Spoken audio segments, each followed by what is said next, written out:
하나님이 말을 더듬거리신다. 말을 더듬는 하나님. 오늘 설교의 제목입니다. 신성모독적인 말로 들립니까? 그러나 이것은 종교개혁가 장깔뱅의 기독교 강요에서 나온 말입니다. 그는 왜 하나님이 말을 더듬거리신다 라는 표현을 했을까요? 어린 자녀를 키워본 분들은 다 이런 경험이 있습니다. 말을 제대로 못하는 어린 아이들에게 대화할 때 아이의 눈높이에 맞춘 말투를 해야 한다는 것이죠. 마찬가지로 하나님이 어리석고 미숙한 저와 여러분, 우리와 커뮤니케이션 할 때 우리 수준에 맞는 언어로 말씀하신다는 겁니다. 그래서 때론 하나님은 말을 더듬기도 하시며 우리와 소통을 하신다는 겁니다. 자, 이제 오늘 본문으로 가보겠습니다. 우리가 너무 잘 아는 이야기의 초반부입니다. 잃어버린 아들 이야기, 흔히 탕자의 비유로 알려진 본문입니다. 두 아들을 둔 아버지가 있습니다. 어느 날 둘째가 아버지가 돌아가지도 않았는데 자기에게 돌아올 분깃, 유산을 요구합니다. 그러자 아버지는 무슨 생각인지 아무 말 없이 유산을 다 나눠줍니다. 굳이 당시 문화가 가부장적인 문화였고 아들이 유산을 먼저 달라고 하는 건 아버지가 죽기를 바라는 매우 불효막심한 행동이라고 말하지 않아도 오늘 현대사회 기준으로 볼 때 둘째 아들의 태도는 매우 불손합니다. 둘째 아들도 그렇지만 아버지의 태도도 도저히 이해할 수 없습니다. 자식 이기는 부모 없다고 해도 뻔히 실패가 보이는 일에 아버지는 많은 유산을 먼저 준다는 게 상식적이지 않습니다. 이후에 어떤 일이 일어나는지는 여러분이 더 잘 아실 것입니다. 두둑한 유산을 받고 해외로 떠난 둘째 아들은 허랑방탕한 삶을 살다가 모든 재산을 다 탕진합니다. 그리고 막장 인생 살다가 혹시나 하는 마음으로 아버지에게 돌아오게 되고 도저히 예상치 못한 아버지의 환대를 받게 됩니다. 아버지는 돌아온 아들을 와락 끌어안고 입을 맞추고 새 옷을 갈아입혀줍니다. 손가락에 반지를 끼워주며 아들의 위상을 회복시켜주지요. 온 동네에 현수막 붙여서 내 아들이 무사히 돌아왔다고 소문을 냅니다. 살찐 송아지 잡아 동네 사람들 초대해서 동네 잔치 벌입니다. 제3자 입장에서 아버지 행동을 쉽게 이해할 수가 없습니다.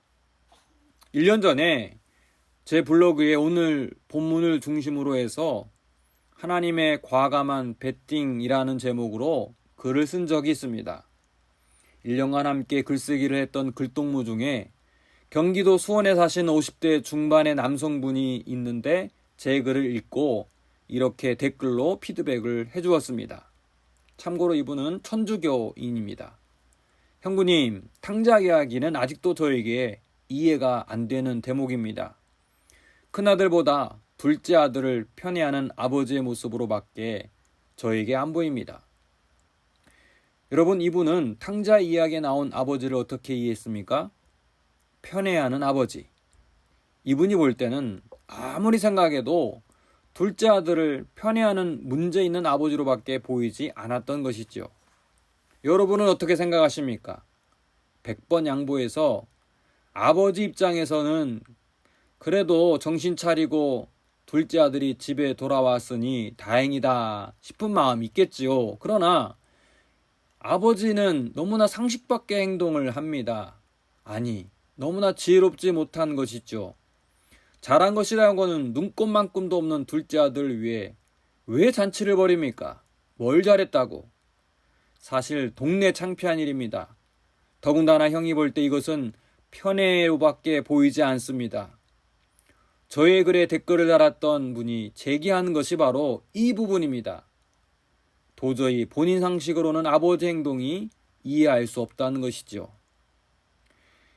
제가 탕자는 아니지만 미국 유학 마치고 5년 반 만에 한국으로 돌아왔을 때였습니다.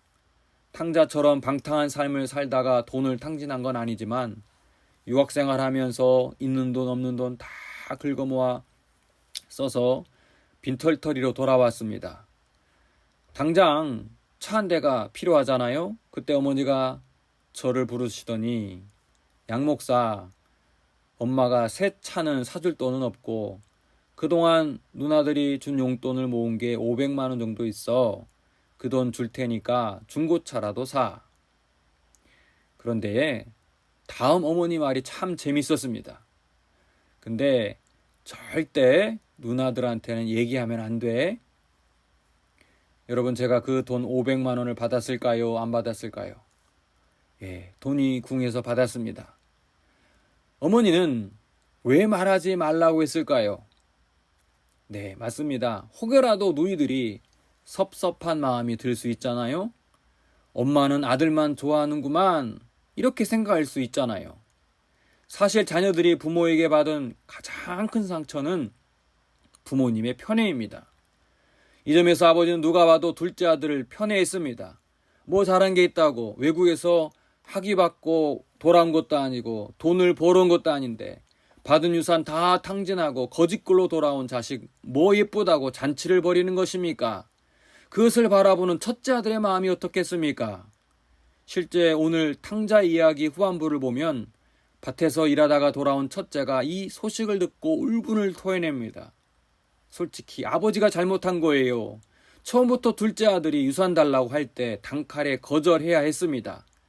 또 둘째 아들이 다시 돌아올 때 큰아들 생각하며 조용히 받아주면 될 일입니다. 적어도 아버지는 편애하는 모습을 보이지 않았어야 했습니다. 하지만 이 물러터진 아버지는 둘째 아들의 무례한 요구를 다 들어주었습니다. 유산도 주었고 뻔히 예상되는 아들의 실패를 용인해 주었습니다. 이야기에 등장하는 아버지는 분명 하나님을 비유하는데 이런 불공정한 하나님, 편애하는 하나님, 이 하나님을 어떻게 바라봐야 하겠습니까? 솔직히 난감합니다. 여기 사진 한 장을 보겠습니다. 전형적인 금발의 백인 여성입니다. 여러분, 이 여성의 표정이 어떻습니까? 얼굴도 예쁘지만 저는 이분이 상당히 자신감이 넘쳐 보입니다. 세라 블레이클리라는 여성인데 스팽스라는 여성 스타킹 회사를 창업해서 최연소 억만장자가 된 여성입니다. 그녀가 돈이 많아 이렇게 자신감이 넘칠까요? 블레이클리는 인터뷰에서 자신의 성공 이유를 아빠의 말 때문이라고 말합니다. 주말에 가족들과 식사할 때마다 아빠는 어린 딸에게 매번 이렇게 물었다고 합니다.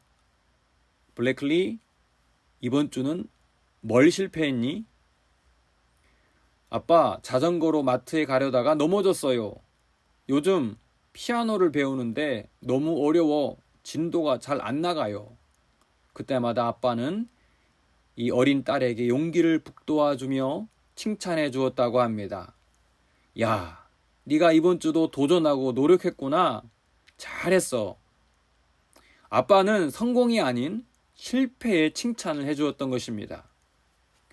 우리는 보통 아이들이 성공의 경험을 많이 가져야 한다라고 생각합니다. 실패하면 실패에 익숙해 버리기 때문이라고 말합니다. 그러나 블레이클리의 아버지는 반대였습니다. 이런 아버지 영향 때문인지 그녀는 실패를 두려워하지 않게 되었습니다. 실패에 대한 두려움이 사라지게 되었습니다. 새로운 것을 도전해서 잘 되지 않아도 크게 좌절하지 않게 되었습니다.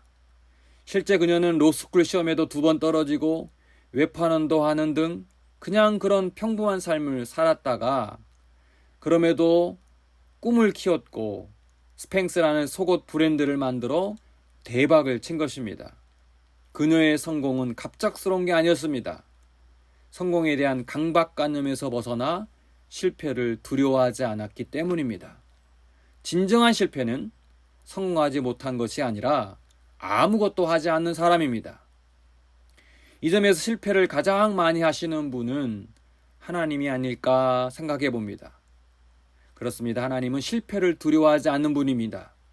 하나님은 인간을 창조하셨을 때 동물들과 달리 당신의 형상으로 인간을 창조했습니다.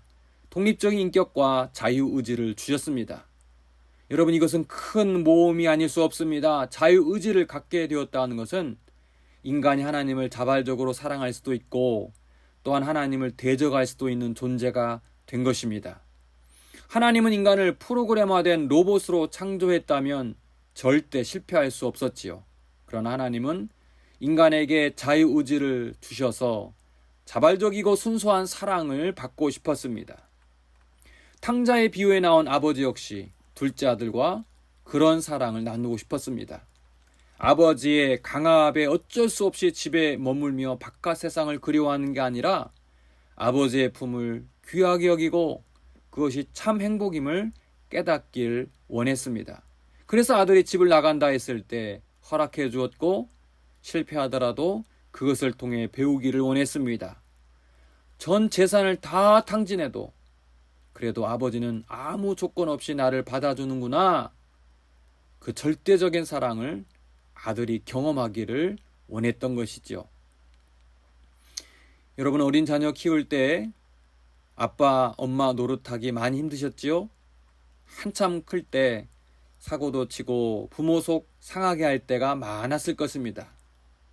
자식 몇 명 키우는 것도 이러할진데 온 세상과 인간들을 키우시는 하나님 아버지의 속은 어떨까요? 정말 속이 썩어 문드러질 때가 많을 것 같습니다. 하나님은 집을 나간 탕자도, 집안에 머물며 불평하는 탕자도 단 한 사람도 놓치고 싶지 않습니다. 어린 아이와 대화하기 위해 일부러 말을 더듬는 엄마처럼 하나님 아버지는 우리의 눈높이를 맞추기 위해 오늘도 낮은 곳으로 찾아오십니다. 하나님은 편애하는 분이 아니라 한 사람이라도 더 당신 품으로 돌아와 구원받기를 원하십니다. 약 2달간 우리 청파동 교회는 새생명 잔치를 준비했습니다. 우리는 이 과정에서 애타는 하나님의 마음을 조금이나마 경험할 수 있었습니다. 한 영혼을 품는 것이 얼마나 귀한 일임을 배울 수 있었습니다. 하나님께서 우리 청파동 교회에 예비하신 귀한 영혼들을 보내주실 줄 믿습니다. 아멘. 하나님, 어리석은 우리를 위해 말을 더듬으시고 때로는 실패를 각오하며 우리에게 다가오시는 하나님 아버지의 마음을 깨닫게 하옵소서. 그리고 주님을 닮아가게 하옵소서. 예수님의 이름으로 기도합니다. 아멘.